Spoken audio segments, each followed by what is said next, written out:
ওনারা ইচ্ছে করেই গোপালগঞ্জের মানুষকে নির্বিচারে হত্যা করার জন্য এরকম একটা সিচুয়েশন তৈরি করেছে, এবং তাদের এরকম ভদ্রবেশী মানে দালালদের কথা আসলে আর শুনতে ইচ্ছে করছে না, না শোনার মতো অবস্থা আমাদের নেই। এত ভালো কথা শোনার মতন মানে ভালো কথা বলার আড়ালে তারা আরো কোনো হিংস্র, আরো কোনো ভয়ঙ্কর কোনো পরিকল্পনা করবে সুলতানা, এদের আর দেখতে চাই না।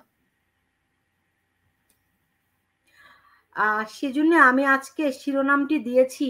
আপনি জানেন যে সেখানে আজকে কারফিউ চলছে।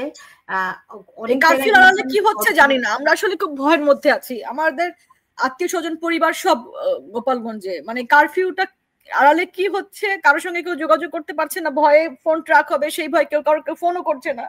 কতজন মারা গেছে তাও জানি না, শত শত গুলিবদ্ধ। কারণ আমি আমাদেরই অনেকে পাচ্ছি, ছোট ছোট বাচ্চা ওই উৎসুক থাকে না, যেমন 5-এ পড়ে, 6-এ পড়ে, 7-এ পড়ে, ওরা তো বেরিয়েছে, ওদের ঘরে রাখতে ঘরে রাখা যায় না, সবাই দেখতে গেছে। তো তারা সব গুলিবিদ্ধ হয়ে কাতরাচ্ছে, চিকিৎসা নিতেও ভয় পাচ্ছে, কাউকে বলতেও ভয় পাচ্ছে, হসপিটাল থেকে ধরে নিয়ে যায় কিনা, এরকম পরিস্থিতি।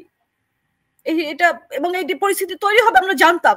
আমরা যখন গতকাল বিকেলে আপনার সাথে লাইভে ছিলাম তখনই কিন্তু জানি যে এটা মানে কি কারণে এবং যে কি করেছে। প্রথম হচ্ছে দেখেন, তারা যখন ঢুকতে পারছে না, গোপালগঞ্জে তো যে কেউ সমাবেশ করতে পারে, জামাত শিবির করেনি, এতদিন ছিল না তাদের প্রার্থী, তারা ইলেকশন করেনি, ইলেকশন তো করেছে। গোপালগঞ্জের কোনো লোক তাদের গায়ে টাচ করেছে এরকম কোনো ঘটনা কি আমাদের ওখানে ঘটেছে?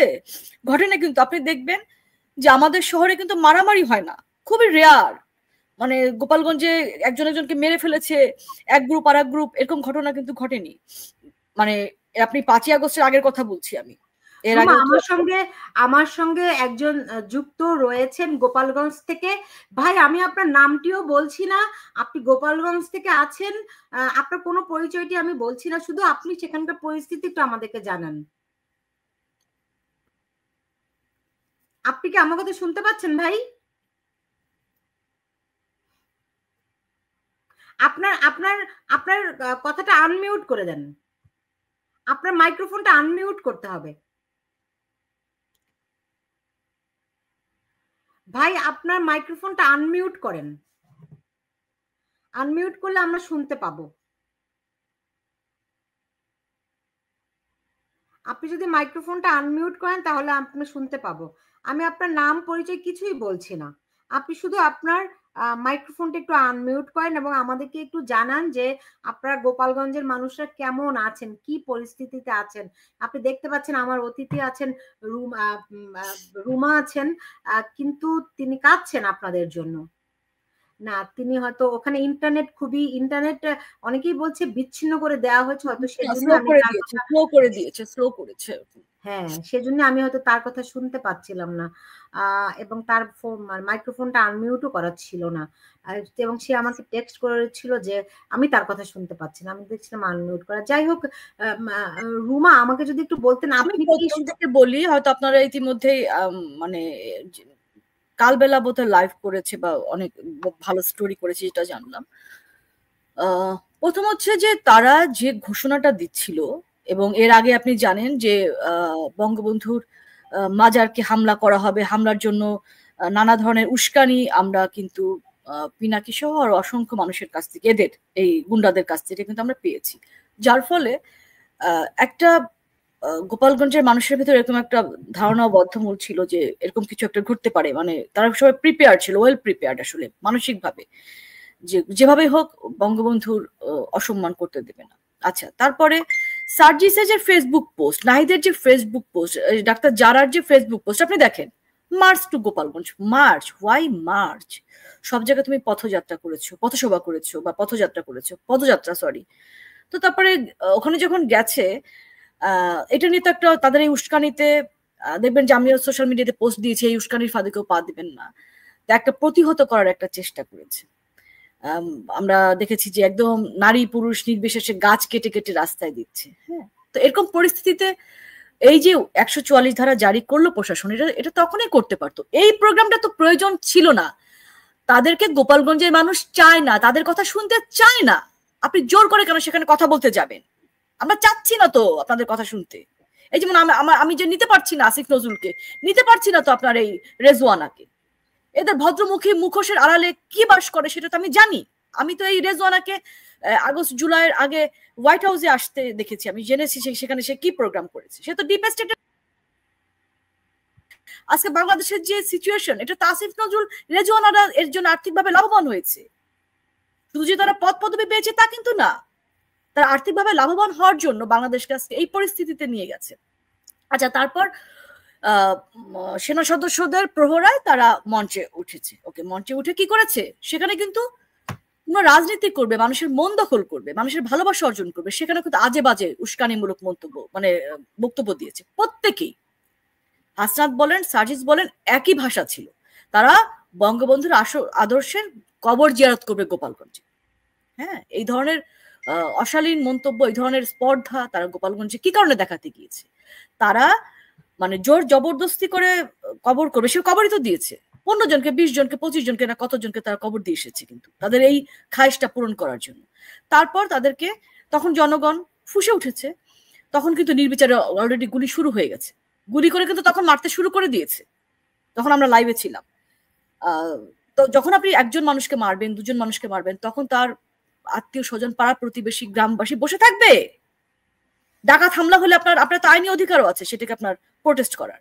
তখন তারা এদেরকে ব্যারিকেড দেওয়ার চেষ্টা করেছে। তখন প্রথম সেনা মানে সদস্যদের তত্ত্বাবধানে, তাদের প্রোটেকশনে তারা এসপি অফিসে লুকিয়েছে।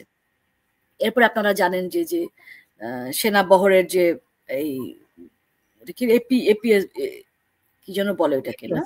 হ্যাঁ, ওটার এপিসির ইয়েতে লুকিয়ে তখন তাদেরকে বের করেছে।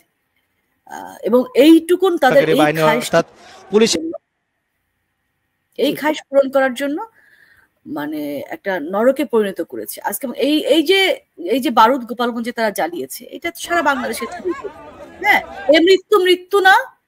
এবং এখানে তো আর বলতে পারবেন না যে গোলাগুলি হয়েছে, 2 পক্ষ মারামারি হয়েছে। এখানে তো আপনি অন্য কিছু বলতে পারবেন না। এইখানে ইউনূসের প্রশাসনই কিন্তু কেবলমাত্র গুলি করেছে। এই যে জনগণকে যে আপনারা দেখেছেন, আমরা তাদের প্রোটেকশন দেখেছি, মিছিল দেখেছি। কারো হাতে অস্ত্র আছে? কেউ অস্ত্র, এই যে এরা কারো হাতে অস্ত্র আছে? দেখেন তো, আগ্নেয়াস্ত্র আছে কারো হাতে?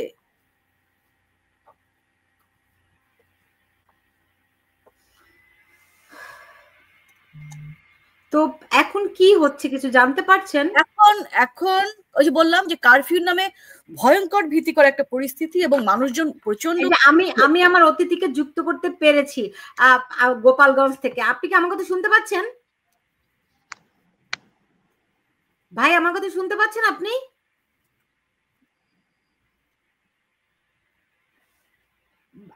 ভাই, আমি আপনার নামটা উচ্চারণ করছি না। আমি ভীত। আপনার নামটাও আমি উচ্চারণ করছি না, কিন্তু আপনি যদি শুনতে পান আমার কথা তাহলে একটু কথা বলুন। কেমন আছেন আপনারা?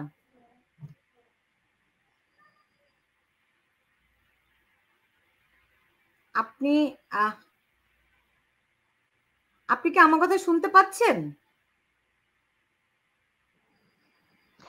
ভাই? আমি আপনার নিরাপত্তার স্বার্থে আপনার নাম পরিচয়টি বলছি না, শুধু আপনি যে গোপালগঞ্জে আছেন এটুকু আমি বলছি।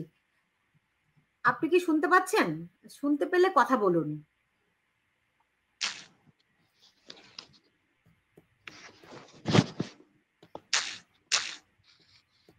হ্যাঁ, আমি কিন্তু আপনি কথা বললে আমি কিন্তু শুনতে পাবো না। উনি সংযোগটা বিচ্ছিন্ন করে দিয়েছেন, বোধহয় শুনতে পাচ্ছিলেন না। যাই হোক, রুমা, আরিফা রহমান রুমা যদি বলতেন যে সেখানকার পরিস্থিতি, আপনার তো আপনার আত্মীয় স্বজন তো সেখানে আছেন, রাইট? আমার সবাই সেখানে। এখন দেখা যাচ্ছে আমি লাইভে কথা বলছি, আমার আত্মীয় স্বজন পরিবারকে ধরে ধরে না হয় এরা গুম করে ফেললো। এদেরকেও বিশ্বাস করার ইয়ে নেই, কোনো বিশ্বাসযোগ্য কেউ না। এরা মানুষ না, এটা মানুষ হবার যোগ্যতা হারিয়েছে। মানুষ হবার জন্য যে মানবিক গুণগুলো থাকতে হয় সেটা ইউনূস গঙের আসলে নেই, একেবারেই নেই। মানে এই সিচুয়েশনটার কিচ্ছু তৈরি হতো না, একদম কিছুই হতো না যদি এই সার্জিসরা হুমকি ধামকি না দিত, এই উস্কানিমূলক বক্তব্য আগে প্রচার করতো। মানে আপনি অন্য কোনো জায়গায় গিয়েছে, কত জায়গায় তো তারা বিভিন্ন জায়গায় তারা প্রতিরোধের মধ্যে একটার পর একটা সে পোস্ট দিয়েছে। রুমা, আমাকে একটা জিনিস বলুন তো, আজকে 16 জুলাই, তো 16 জুলাই গত বছর একটা উত্তাল দিন ছিল। তারা মনে করে যে আবু সাইদ হচ্ছে তাদের আইকন, রাইট?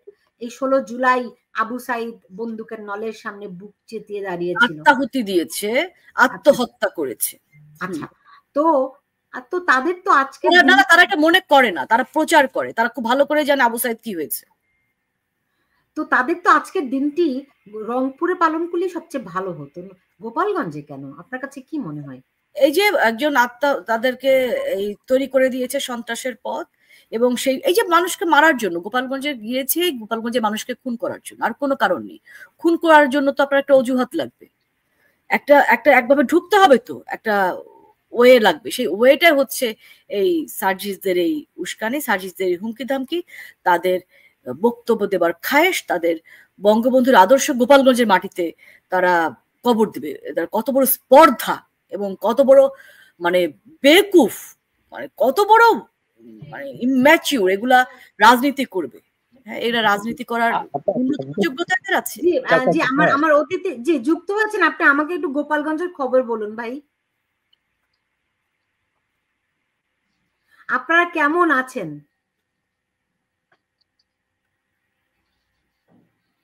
আপা জি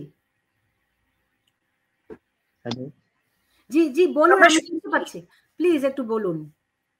সারা দেশের মানুষ উৎকণ্ঠিত, কারণ গোপালগঞ্জ থেকে কোনো খবরাখবর কেউ পাচ্ছে না।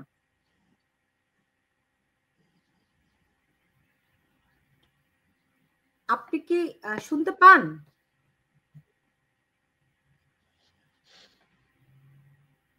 পুতুল, আমি শুধু বলি, আমি আমার পরিবারের সাথে ফোনে কথা বলতে পারি না, ভয়। এটা কিন্তু এখন না, কারণ আমি কথা বলবো, আমার সাথে যোগাযোগ আছে, এই কারণে আমার কাকে কি করা হবে আমি জানি না। আমার সাথে আমাকে কেউ ফোন করে না, আমার সাথে আমার আত্মীয় স্বজন টোটালি যোগাযোগ বিচ্ছিন্ন।